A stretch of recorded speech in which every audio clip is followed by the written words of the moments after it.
I'm Jennifer Ewing. I'm the Sustainability Manager for the City of Bellevue. Really excited to have you all here today. We have a great panel coming up with a few experts from the region to talk about climate resilience and things we can do here in Bellevue. I'll give you kind of a quick outline of the run of show, and then we'll hear some welcome remarks from our council member, Suma Duwiria. So the main focus today is our panel discussion. Carlie Stowe from the UW Climate Impacts Group is going to give kind of a quick presentation on climate impacts in our region. What is climate resilience, to just kind of help set the stage for the discussion today. And then we're going to have Q&A at the end. So we've also added on, if you can stay, we'll try to wrap up a little before 1 for some questions, and then our panelists are going to stay until about 1:15. And then after that, we are going to have some tabling outside if you want to check out any of the booths we have out there. So I want to just thank, again, all of our staff who are here today and members of the community. Really excited to share with you all more about kind of what climate resilience means and what it could mean to Bellevue. To get started, I'm going to hand it over to our newly appointed council member, Claire Suma Duwiria, to provide some welcome remarks. Councilmember Suma Duwiria is a local business owner and active in a number of different community organizations. Thanks. Hi, everyone. Thanks for having me here. Thank you for being here as we mark Earth Day celebration. We do not want to celebrate earthquake any shape or form, but thank you for being here. I know it's a lot of effort to putting us together, and then having our team working on this vigorously. And this is a really important conversation on climate resilience and sustainability in Bellevue. My name is Claire Suma Duwiria, and I am honored to serve as the newest council member of Bellevue City Council. As somebody who's just beginning my journey in the public service, I am so inspired by all the commitment that I've seen from our city staff, community members, and partners. And also as a small business owner, we need us to come together as a community to support this big cause and toward to building a more sustainable and resilient future of Bellevue. Today's panel is part of our Environment Stewardship Initiative. It brings together leading voices in to help us better understand how climate change is already impacting our region and what we can do collectively and proactively to prepare for the challenges ahead. During our outreach in the Sustainability Bellevue Plan update, we heard loud and clear that this issue matters deeply to our community. In fact, almost 75% of our community members surveyed told us we already felt impacts of climate change right here at home.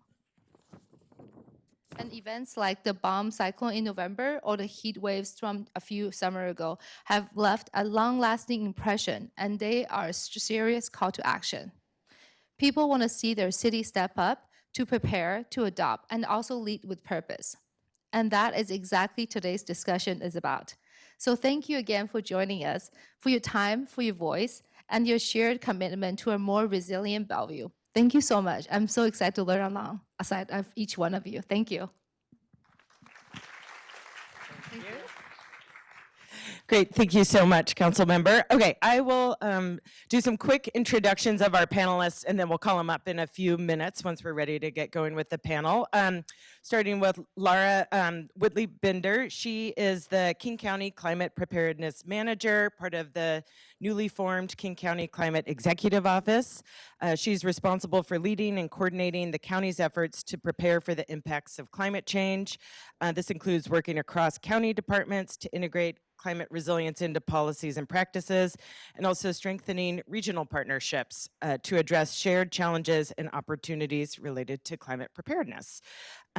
Next is Carlie Stowe, who is a climate resilience specialist with the University of Washington Climate Impacts Group.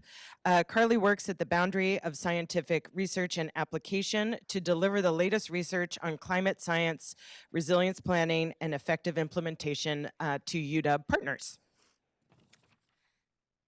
And third, we have Jamie Stroble. there we go, who is a community climate justice leader and consultant. Her work focuses on building community and organizational capacity to address environmental and climate justice, racial equity, and equitable public processes. She's an experienced policy advocate, trainer, educator, and community organizer with over 15 years of experience in environmental justice, and previously worked at King County as part of the climate office, working on the community-driven climate justice framework for the King County Strategic Climate Action Plan. So I'm going to give quick background on just some of our climate work in Bellevue, and then I'll hand it over to Carlie, if you want to just go to the next slide. Thank you. Okay, so Bellevue's sustainability program is called the Environmental Stewardship Initiative. It was launched almost 2 decades ago. Most recently, our city council adopted the Sustainable Bellevue Plan in 2020, and now we're in the process of updating that plan. And the reason we're having this panel is because one of the things we've heard from the community and our city council is a desire to focus more on climate resilience. So wanting to learn from some experts around what we can be doing around climate resilience, want to reflect some of the things we're already doing, and then looking for some strategies that are both a win for kind of livability, greenhouse gas emissions reduction, and resilience. So over the past few years, some of the things we've been doing more recently is completing a climate vulnerability assessment to look at the climate risks specific to Bellevue. And we're also in the process of developing a hazard mitigation plan, which looks at all hazards, but then also looks and adds a climate impacts lens to that work. So we have a table outside that's talking a little bit about that plan, and that planning process will help kind of position us for future federal grants and that sort of thing, but also is a really great comprehensive process to kind of update and refresh some of our hazard mitigation planning. So that kind of gives you a quick overview. I will go ahead and hand it off to Carlie now to give a little more context on what is climate resilience and what are some of the climate impacts we're seeing. Thanks.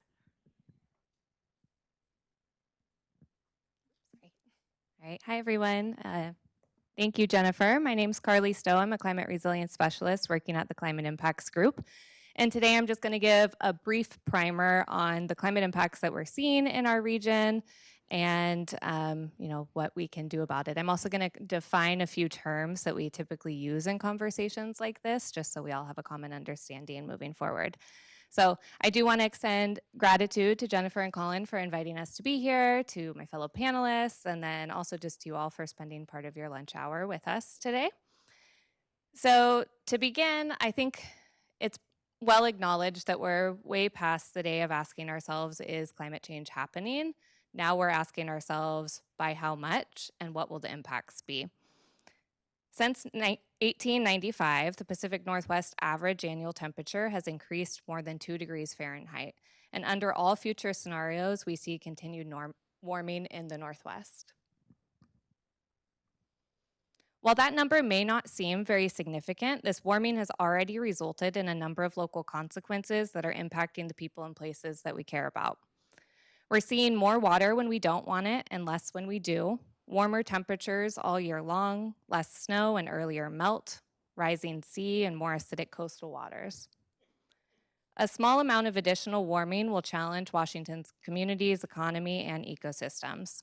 With just 1.5 degree increase, we're expected to see a 67% increase in very hot days or days above 90 degrees, a 38% decline in snowpack, a higher winter stream flow and lower summer stream flow, which impacts when and how we use water, and nearly 1.5 feet of additional sea level rise.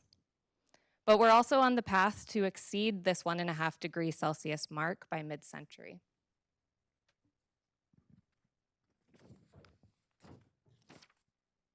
So why does this matter? Well, this matters because our systems were built to succeed in the context of the climate past.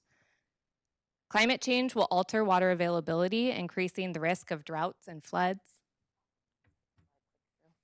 Thanks. It's also going to affect our energy supply and demand, as well as lifetime performance of our capital infrastructure. We know that climate change also increases public health and safety hazards, impacts mental health and overall well-being, and threatens community economic, recreational, and cultural assets. Climate change poses many risks to our infrastructure, including through increased risk of flooding in rivers and along coastlines. And it's also going to impact our ecosystems by rising seas, ocean acidification, water availability, wildfire, and floods. So when we talk about addressing climate change, we're typically talking about two different types of actions. Those that are aimed at mitigating climate change, so actions that reduce greenhouse gas emissions, and those that are aimed at preparing for and coping with the impacts of climate change. We call the latter climate change adaptation. Actions aimed at mitigating climate change include enhancing building performance, investing in renewable electricity, incentivizing electric vehicles. Actions aimed at adapting to the impacts of climate change include things like building resilience hubs, installing air filtration systems in schools, or investing in green infrastructure. But often these actions can serve both purposes. So for example, increasing tree canopy coverage not only serves the purpose of helping to mitigate climate change by absorbing carbon dioxide, but it also helps to regulate temperatures, which can reduce heat island effects in urban areas. Nature-based solutions, such as allowing forests to regrow and restoring coastal wetland, can also serve both climate change adaptation and mitigation purposes. So today we're also going to be talking about climate resilience. Climate resilience is the ability to prepare for, cope with, and respond to the impacts of climate change. Every single day, people are making decisions and investments that will either increase or decrease their climate resilience for decades to come. So while climate change is a global phenomenon, climate resilience is really best addressed at the local level, and that is what makes this conversation today so important.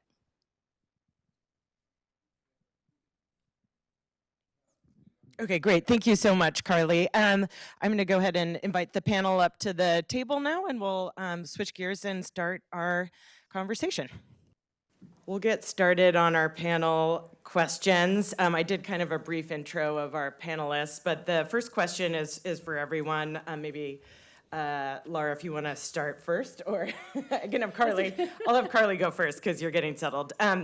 But yeah, this is for all of you. Can you just tell us a bit more about your work and what your organization does to prepare the region for climate impacts?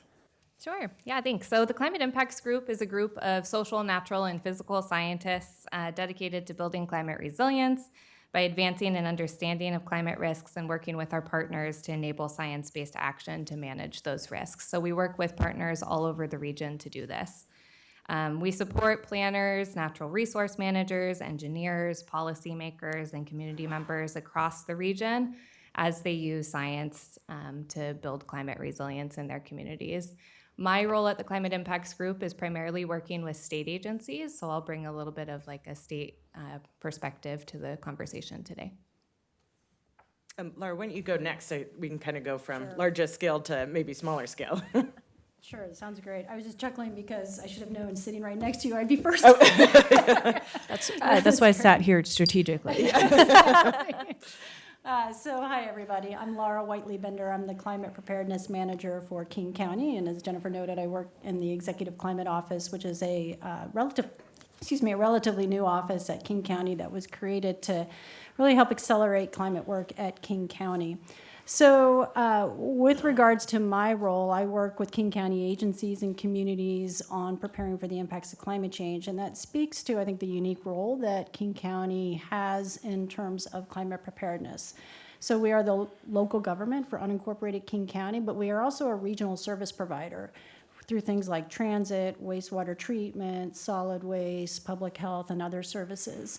So this creates both an obligation and opportunity to work on climate change, both at that local scale, when you think of all the things that local governments do, planning and zoning, et cetera, but also at that regional scale, not only through our regional services, but also in our capacity to be a convener and to bring communities together to talk about how we can collectively work on these climate impacts that cross jurisdictional boundaries.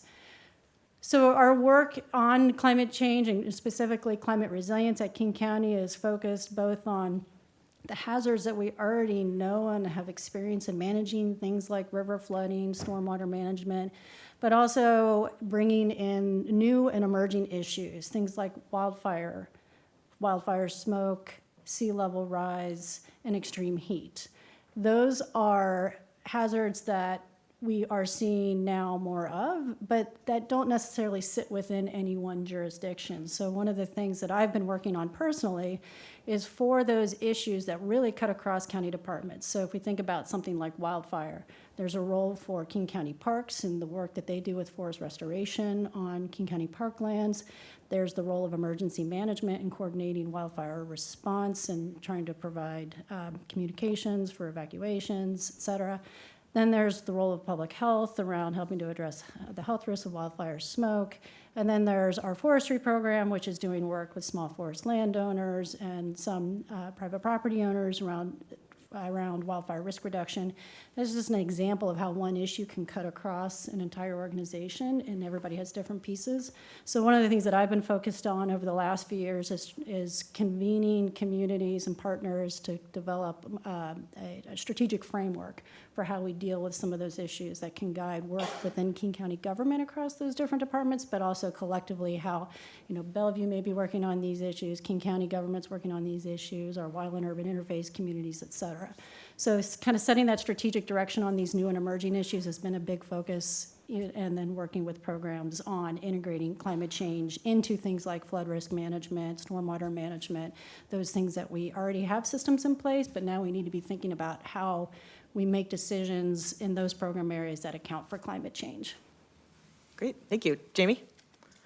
Yeah, so a lot of the work I do is directly in communities or with local jurisdictions on figuring out how do you make your processes more accessible, particularly around the issue of climate and environmental issues. So with community partners, I'm out doing like different trainings and supporting leadership development programs. For the last 8 years or so, I think it's been about 8 years, facilitated a Healthy Places leadership program for community members, primarily in South King County, but across the county, who maybe it's their first introduction to understanding the built environment or understanding environmental justice and just wanting to understand how to better advocate for their own communities. So part of the gaps we're filling is, one, government can be very confusing, especially for those of you that work in government. I'm sure you can relate to this. And especially for those who are not already in the system or have familiarity with these systems. And so some of the work we're doing is just really basic, understanding the difference between legislative and executive branches, and what is public comment, how do you get involved with processes, how do you get strategic about the things that you want to see change in your community. I do a workshop with youth that we have them identify what's something you want to see change in your community, and then we had different people around the room act out a particular role, like their school district board member or their city council member, and then their state representative, and they had to figure out, who do you go to who actually has the power to change what is the thing you care about. And the thing is that many folks don't understand jurisdictional lines or are going to the wrong person and then getting frustrated, right? So part of that is that work. Some of the other work is just making sure that more of us understand the jargon that's being used in climate spaces so that we can better advocate for the things you care about, using language that you understand, but also the flip side of this is working with local jurisdictions to understand what's the language that communities are using to talk about climate change, and building up the literacy of staff around climate justice, around some of the ways we're talking about anti-displacement and links to climate change, the connections to public health, to affordability, housing affordability, all these things that community members are seeing links to, but maybe aren't getting talked about at a policy level just yet. And the other things we've done is talk about if you're planning a process, say, like I've actually worked on this project with Lara, where around the county's extreme heat mitigation plan, And Lara reached out to me and said, I want to make sure that we have community members involved in designing some of these actions. How can we set up a process that would make sure that their voices are being heard, that we have representation from across different areas of the county, and how can we build trust? The reality is I work a lot also with some immigrant and refugee communities, and depending on where you're from, some of the places that folks are from, there's a very healthy distrust of government for good reason.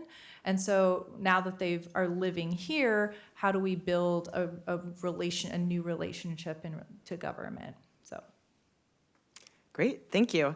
Kind of building on some of those comments, Bellevue has a goal to reduce our emissions 50% by 2030 and to be carbon neutral by 2050, similar to the county and the state and others. How are cities and other jurisdictions balancing prioritizing emissions reductions and climate resiliency actions? I can take a first Sure. crack at that. So I think if I think of these as a scale, I think the scale is starting to get a little bit more balanced. I think for a long time, the focus has been on reducing greenhouse gas emissions. So all the work that comes with that. And that's an excellent focus. There's nothing wrong with that. But what has happened over time is I think people collectively, across the country, we've come to realize that we are experiencing climate change. These impacts are coming, and we have to be able to walk and chew gum at the same time, right? We can work on reducing greenhouse gas emissions, but we also have to be looking at how climate change affects our communities, because we are going to feel those impacts locally, and it's local governments who are going to be the first entity that people are calling. When things are flooding, who's responsible for it? Local governments are the ones who are out there putting up the road barrier signs and helping communities recover. When we have extreme heat events, it's local governments that are opening up the cooling centers. So adaptation is inherently local, and how we deal with climate impacts is inherently local. And so I think what's happened over time is that communities are starting to realize that we need to be preparing for the impacts of climate change, particularly as we have seen over the last couple of decades, more and more impacts coming in faster and bigger than expected. And so you're starting to see a little bit more of a balance, right? Communities that have a long history of working on greenhouse gas emissions reduction are now starting to invest in that climate preparedness work. Great, thank you. Anyone else want to add anything? Sure. Yeah, I can just add from the state's perspective. So this past September, the state released their new updated climate resilience strategy. And that work was funded by the Cap and Invest, market-based Cap and Invest program that was passed in 2021. So that was the Climate Commitment Act passed in 2021, and the Climate Commitment Act aims to hold our state's largest polluters accountable for the emissions that they're producing, and it generates revenue for the state to then invest in climate adaptation and resilience actions. And so if you guys haven't checked out the state's climate resilience strategy, I highly encourage you to do that. That was an interagency effort, so 10 different state agencies came together to write this strategy, and was supported by Climate Impacts Group and other scientists for the technical and scientific support of that. But it's a really great example of kind of the collaboration and the forward thinking that Washington State is doing around how we come together, how we bring different agencies with very different purviews together to find overlap in the actions that they can work on. So I think it's just also a great example of how our efforts to reduce carbon emissions can also then fund our climate resilience and adaptation actions. So I think one of the things that, so the word balancing is what I have an issue with. I think it's because we often pit these things against each other as if they're separate things. So these are our emission reduction strategies, and here's our climate resilience strategies over here, which in reality, as Carlie showed on her lovely Venn diagram, is that there's a lot that overlaps, and there's often solutions that are both a mitigation strategy and a resilience strategy. When in reality, it's more so where are we focusing our efforts to have the biggest impact for both of those things. In the end, we want to make sure that not only are we reducing emissions, but that we are also making sure that we're taking care of our people. And Lara's right that, like with local government, this is where the impacts come down, and the first people to respond and the first folks to take care of it is often our local jurisdictions, right? I think what I've also seen other jurisdictions do, and we had long conversations about this when I worked at King County. Lara and I worked very closely together. And we had these conversations about, how can we put forward more solutions? Should we even have separate sections? Should we put it all together? Because we don't want to create that false divide. And I had another thought process that just flittered out of my brain in this moment. Yeah, it'll come to me. I want to just quickly note on the false divide issue. So I've been in this field for 25 years, which boggles my mind. But when I first started in this work, there really actually was a literal divide in the sense that politically, if you worked on green, if you were trying to work on climate adaptation, it was somehow meaning you were giving up on mitigation, right? You couldn't do both because in the world of limited resources and energy, you were somehow going to be giving up, right? And just saying, well, we can't reduce emissions. And it was a very kind of old school way of thinking, and it's largely gone, right? I think it gets back to this fact of jurisdictions realizing we can do both and we have to do both because we really don't have a choice. We have to reduce emissions and we have to prepare our communities for the impacts of climate change. And often because the impacts are already here. We're already seeing community members that are disproportionately impacted. We're already seeing folks who are, I lost a close community member that I worked with in the Chinatown International District when I was a youth worker to the heat wave in 2018. And there are folks whose lives are directly being impacted right now. And that's why it's imperative that we are finding ways to address resilience. And I remembered my thought now. Thank you, Lara. Another thing that I've seen too is that sometimes you'll see some jurisdictions who have focused their entire sustainability plan on just what they can directly control. So here's our operational plan. We're gonna transition our whole fleet to electric vehicles. We're going to reduce our building emissions by this much. When Lara and I were working on the 2020 update for the climate action plan at the county, what I appreciated is that there were goals for, here's our operational goals, but then here's also our community goals, community-wide goals. So these are things like, overall, we want to reduce, vehicle miles traveled by X amount, or overall, we want to ensure that there's enough green space for everyone, whether that's public or private, right? And it might be some of those things aren't things we have direct control over. But we should still be setting ambitious goals because we have the ability to influence a lot of things, right? So I think what's interesting is that we started framing things instead around things we have direct control over, things that we have influence over, and then things that that we can maybe work in partnership with folks in order to get accomplished. So expanding our horizons of what we think is feasible. That's great, thank you. And that kind of tees up the next question really nicely. This is for Lara, excuse me. So we understand King County is updating its strategic climate action plan right now. Can you tell us a bit more about some of the county's priorities for climate preparedness in that update? Sure. So one of our continuing big foci, I'm not sure what the proper term there is what I call mainstreaming climate action. So one of the things that's really important is that we incorporate consideration of climate impacts into the day-to-day decision-making at the county so that it inherently becomes part of what we do.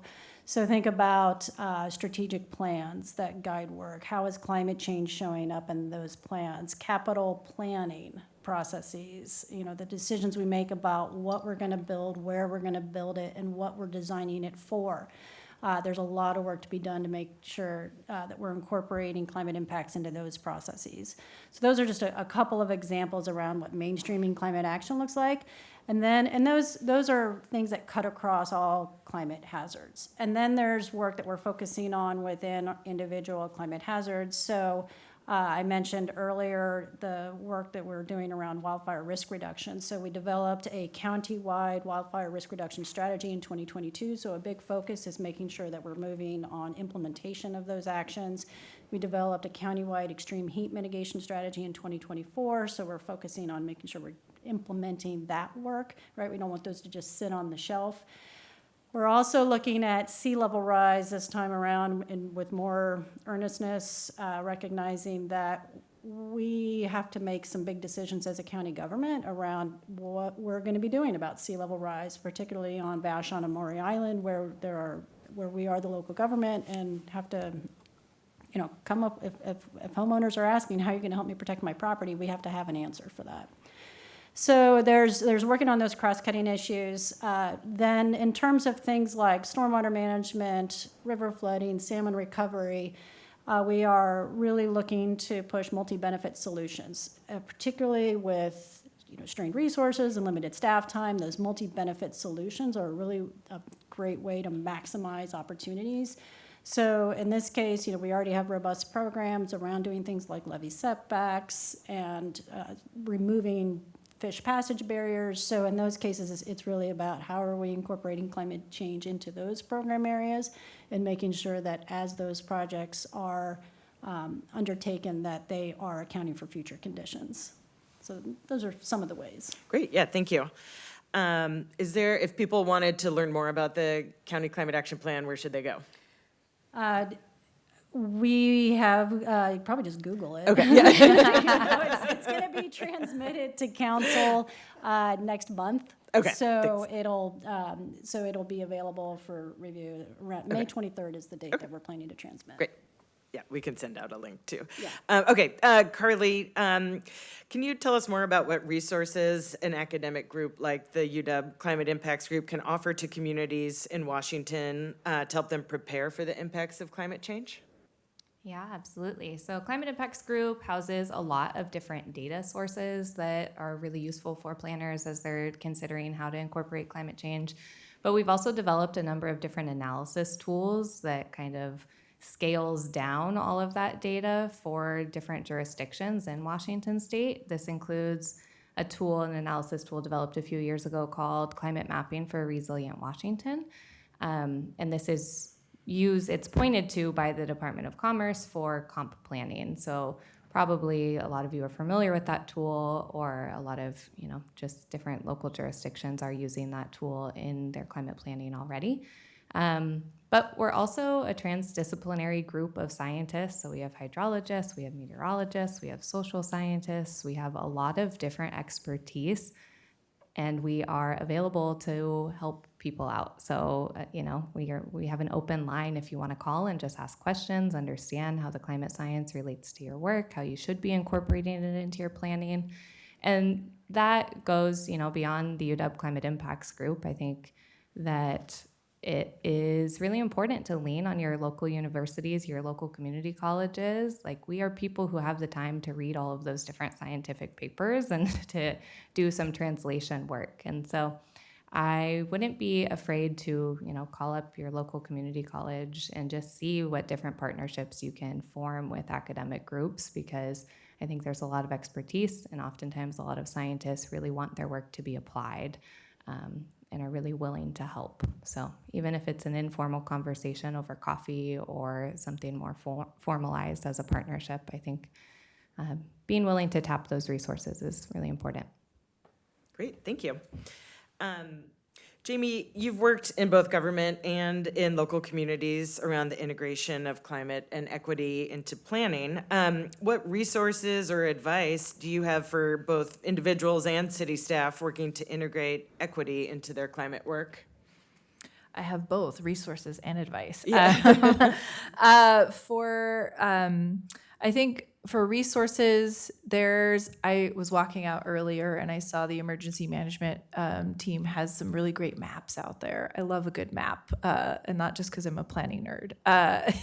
But I think that there are a lot of really great mapping resources. The county has come out with a few. There's also SIG has produced great data layers around different climate impacts that the county now hosts. If you want to be into the GIS thing, there's a whole climate impacts GIS data layer database.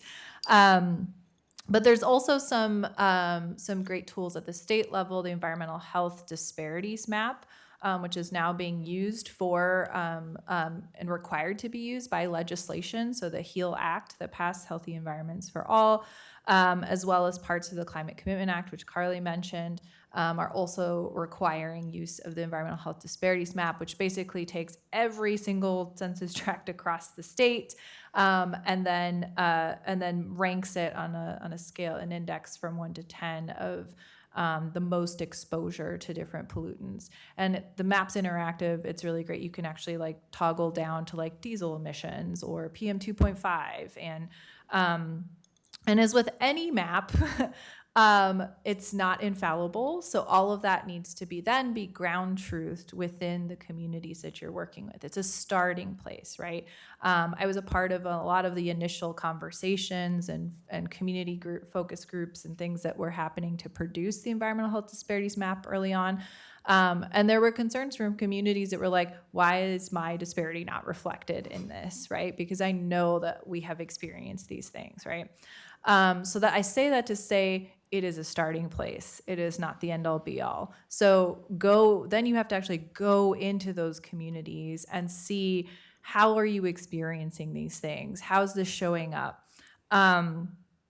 There's a lot of really great tools out there around community-driven climate planning.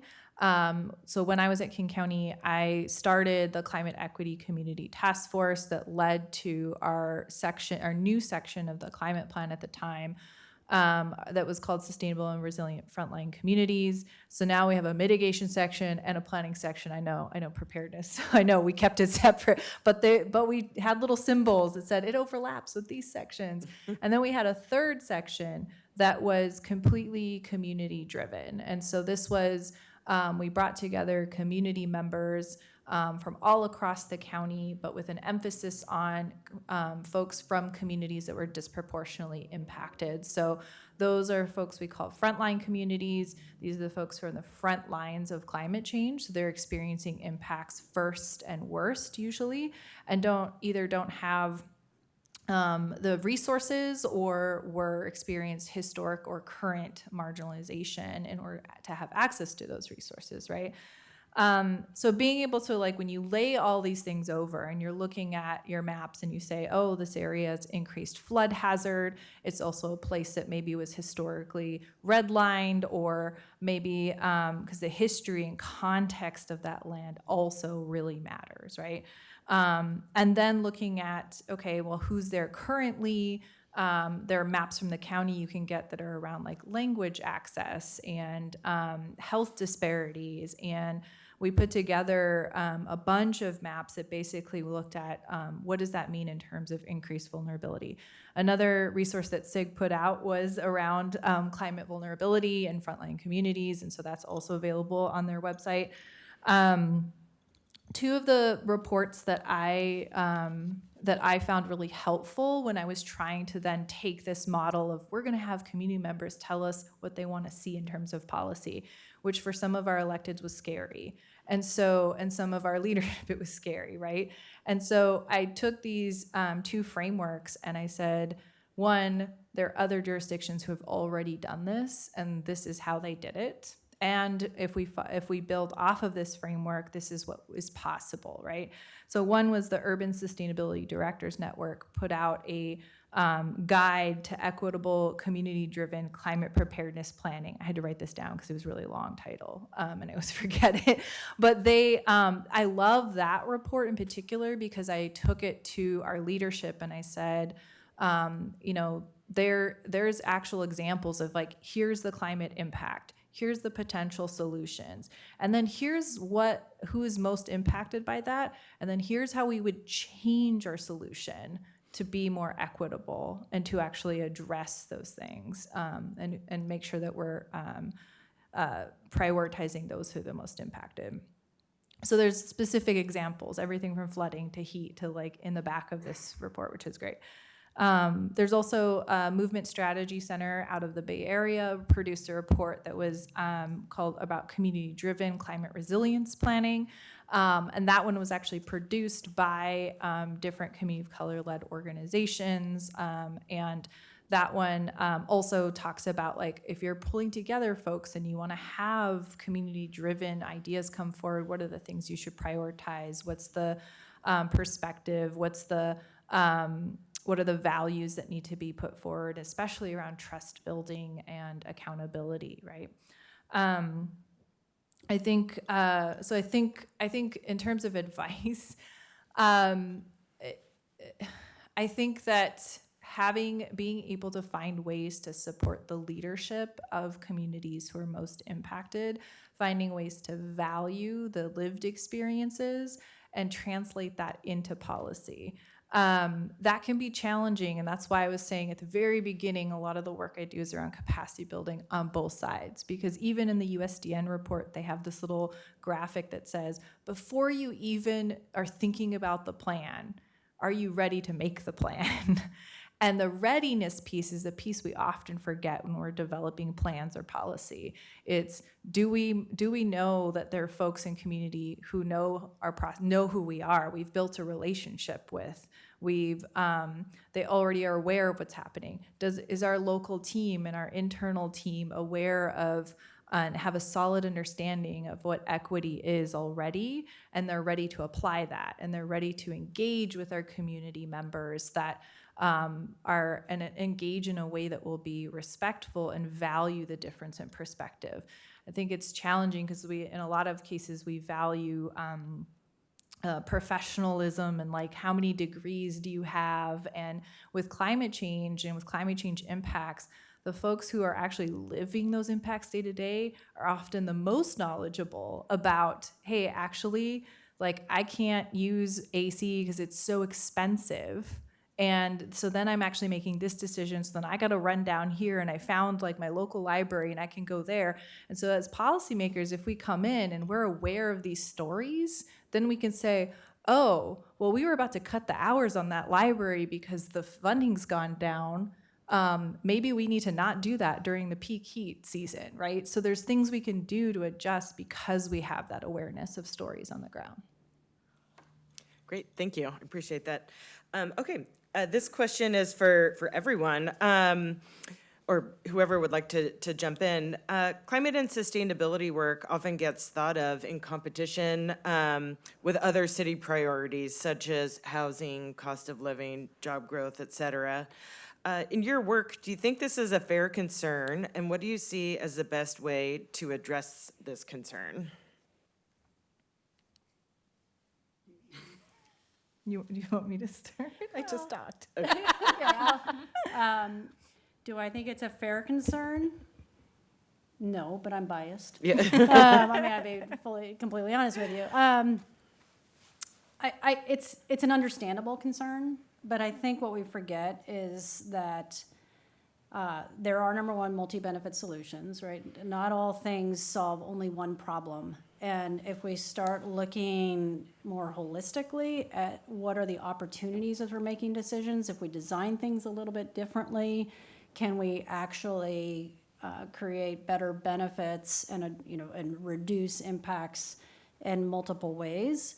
The other part of this is that we're going to wind up paying for this one way or the other. So there are upfront costs, for example, if you want to design low-income housing to make sure that they have heat pumps and good air filtration so that some of our most vulnerable community members who often live in low-income housing can stay cool and safe in their homes when it's hot and when it's smoky. Yeah, there's an upfront cost to that, but at the same time, they need a safe place to live, right? And I hear this a lot with low-income housing. And any housing, right? Well, if we pass these requirements, then it's going to cost more to build, and therefore we're going to build less. Well, okay, yes, and let's figure out how to solve that problem, because being low income shouldn't mean you have to live without some of these things that can help you stay safe and healthy, right? So I think it's an understandable concern, and I think we just have to really look at how can we maximize our opportunities and rethink possibly how we view some of these trade-offs and not always pit issues against one another. Thanks. Carlie or Jamie, do you want to add anything to I that? mean, that was a lot of what I was going to say too. Yeah, that's Is, fine. Yeah, I think it's the cost. What is the cost of not doing it? And that is a lot more than we probably think it is. And I think particularly, so I'll give an example. We're trying to, as folks who are public servants, and coming up with like, what is our vision for the long term? What are the investments we are making as local jurisdictions for the long term? I'm, full disclosure, I'm on the Seattle Planning Commission, not here representing them, got to make sure I say that. And we're working on the comprehensive plan update, and we are thinking about, and we were working on sound transit expansion, which I know is something that's come up here too. And we've talked about, are we really trying to build a city that is going to be sustainable and resilient and for everybody for the next 20, 30 years? And the decisions we make today will have an influence later down the line. And we've already seen that in terms of the ways that our built environments are shaped now, right? Like the decisions that were made 20, 30 years ago in a completely different context, right? In terms of population growth, in terms of culture, in terms of the political climate, everything was has influenced where we've ended up today. And those decisions are deliberate decisions often, right?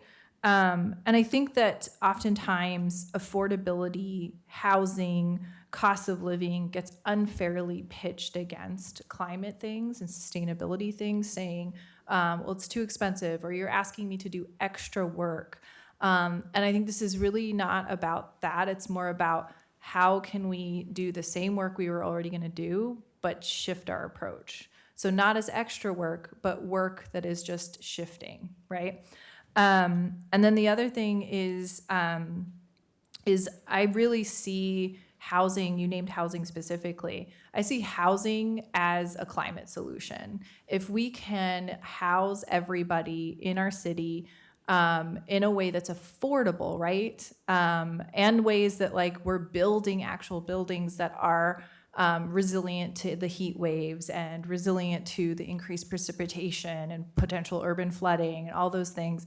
If we're not doing that, and if we cannot house people here, they are going to move outside of this city. And then a lot of times they have jobs still in the city. So then they're having to drive in usually, because you're usually moving farther away from public transit access. And then you're gonna potentially see a spike in transit and or in transportation emissions. So what we think of as, we're trying to preserve the character of our neighborhoods or something like that, will have other consequences, right?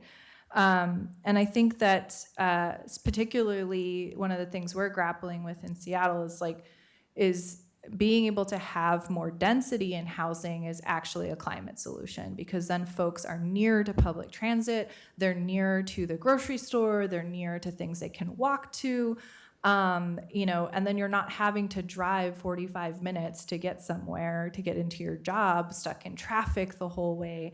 And the reality is that the folks who are getting displaced out of the city farther away from these amenities are usually lower income folks because they cannot afford to live here.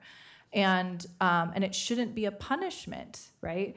And so I think like anti-displacement, housing policy, planning policy is a climate solution. And it's also a way for us to think about how we build our cities for the future. Great, thank you. To wrap things up, just with the final question, I guess, what are some key steps that cities and individuals can take to increase community resilience to climate change?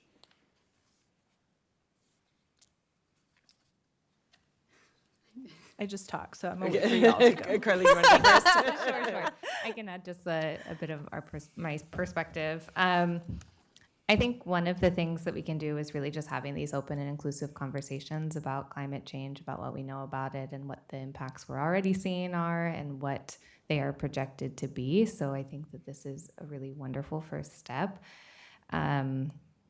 Just being clear and having conversations about how climate change is already and will be impacting the people and places that we care about. Another thing that I think is really important, and just echoing what Jamie and Lara have already talked about, is really understanding who's vulnerable in our community and why.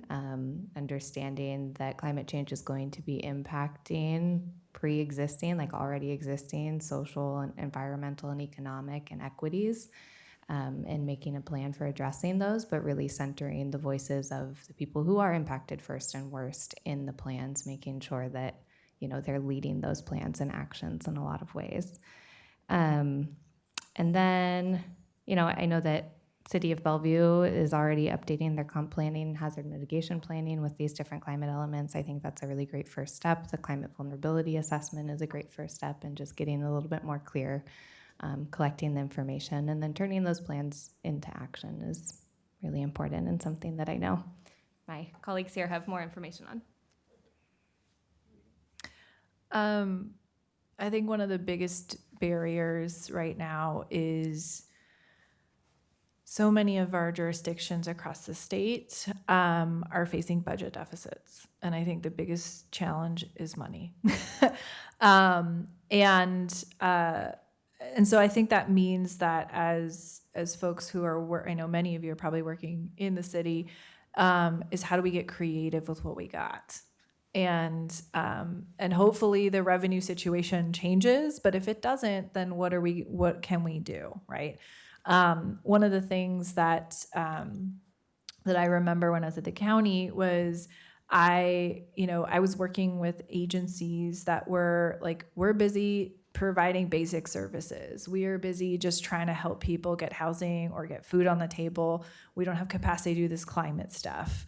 And I went to them and said, yes, but I think your situation will get worse if you layer climate change onto that. Like, if we don't address this at the same time, it'll get worse. So that was one thing. I said, climate change is a threat multiplier. If you're already experiencing instability, if you're already having health impacts, then you put climate change on top of that and it will make it worse, right? So we went to our public health department, who has like no money, and okay, that's an oversimplification, but they're chronically underfunded, and we said, well, there are resources to deal with climate. What if we were to merge resources on things? What if we were able to combine our resources on something? They had done a box fan filter program. And then ran out of money because it had come from some sort of like federal COVID grant that went away. And so they stopped doing it. And I said, well, I have some of that funding. I know that this is important, that folks are facing another wildfire smoke season, and just getting some of those filters out to some of our most vulnerable communities will make a difference. And so we worked together and ended up getting in like shipments of box fans and filters right before the end of our fiscal year. So getting in right under the wire. And those were then distributed out directly to our communities just in time. And we worked with different community partners to get them out directly to families in targeted neighborhoods that we know had the highest disproportionate amount of air pollution, right? So I think there's things that we can do to get creative, and I think like some of the bright lights here, some of the successes and things that are opportunities is we still have the Climate Commitment Act. We have funding that is directly coming from that is not tied to the federal government, that some of that is explicitly set aside to go directly to communities that are disproportionately impacted by climate change. It's supposed to be at 35% towards what they call overburdened communities. And then there's also funds that are in there to go towards climate resilience. There's funds that are in there are going towards mitigation solutions. But if you can come up with something that's a mitigation solution and has an adaptation co-benefit, then like win-win, right? So thinking creatively about how can we tap different pots of money to be able to pay for things. I also think that that on a community scale level, being able to get funds directly into the hands of communities to do things on the ground. So I know that King County, this was a dream we had as a task force early on, and it's so exciting to see it now being implemented. But there's now a climate community resilience grant program that directly goes out to communities can apply for it. It goes out. When I served on the Environment and Equity Initiative for the City of Seattle, this started as an idea of ours early on, was like, we should have an environmental justice fund. We should have something that goes, it's not a ton of money, but it's communities deciding, here's a project that would make a difference in my community. Here's what I would like. Can you fund it? And it's seen things like one community I know of was right next to a freeway, next to a highway, and there was a playground that was right next to it pretty much. And they were measuring air quality and pollutants that were coming off the freeway, and these little kids running around every day, like out in this playground. And they used funding to be able to build a green wall. And it made a difference. And like that little things like this do make a difference for folks on the ground. Great, thank you. I'm going to go ahead and wrap us up here since we're about at time. Thank you, everyone, for attending. Let's give a big round of applause for our panelists. Yeah, thank you all three for sharing. A lot of great ideas we can take forward for our climate and sustainability work. Our panelists are going to stick around for about 15 minutes. If folks have some questions, they're happy to answer them. We'll have our tables out there for the next half hour, 45 minutes. If people want to just check in on some of the different projects we have featured. Thank you all again for joining us. We'll have more opportunities for staff to engage in our Sustainable Bellevue plan update. If you're interested in that, you can just put your name down at the table out there. And also for the community members who are here, if you're not on our mailing list, please make sure to sign up at the Sustainable Bellevue plan update table so we can be sure to reach out to you more in the future. So thank you.